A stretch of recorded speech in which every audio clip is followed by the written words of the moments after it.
শ্রী গুরু ভাগবত দ্বিতীয় খণ্ড, মূল রচনা ডক্টর চন্দ্রভানু শতপথী, পর্ব 143।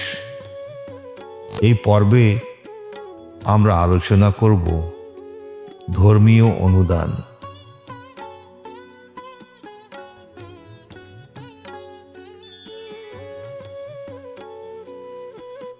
বিশ্বের সদ্গুরুর প্রতি এবং যারা প্রকৃত অর্থে জ্ঞান প্রদানে সহায়ক ভূমিকা পালন করেছেন তাহাদের সবাইকে আমাদের প্রণাম জানাই।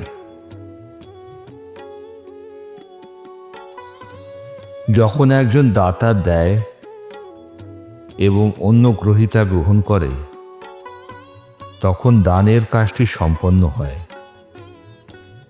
এই ধরনের কাজ দাতার থেকে দানকৃত জিনিসপত্রের বিচ্ছেদ তৈরি করে এবং প্রাপকের কাছে যায়।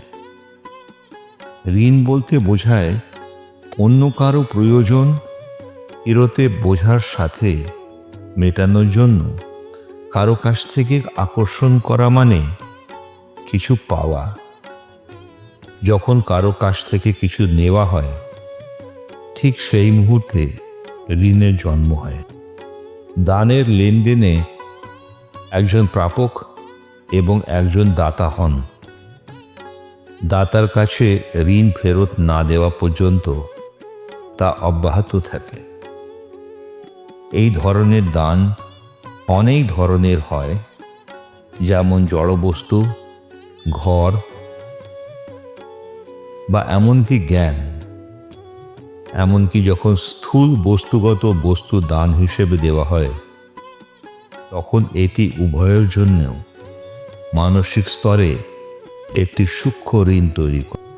দেওয়া এবং নেওয়ার এই ধরনের একটি কাজ স্থূল বা সূক্ষ্ম জিনিস হতে পারে, যেমন অর্থ, জমি, কাপড়, খাদ্য বা এমনকি পরিবেশন পরিষেবা এবং সূক্ষ্ম স্তরে আবেগ। ঋণের কাজটি প্রকাশ্য বা গোপন করা হয় তা অর্থহীন। দান ছোট বা বড়, শক্ত বা তরল, গৃহপালিত পশু বা পাখি, গাছ বা লতা এবং এমনকি ফুল বা ফলও হতে পারে। নিজের শরীর, মন বা আত্মার পরিশ্রমে যা কিছু উৎপন্ন হয় এবং কাউকে দান করা হয় তাহলে প্রাপকের জন্য একটি প্রারব্ধ তৈরি হয়, মানে কয়েকটি জীবনের পরিশোধিত ঋণ।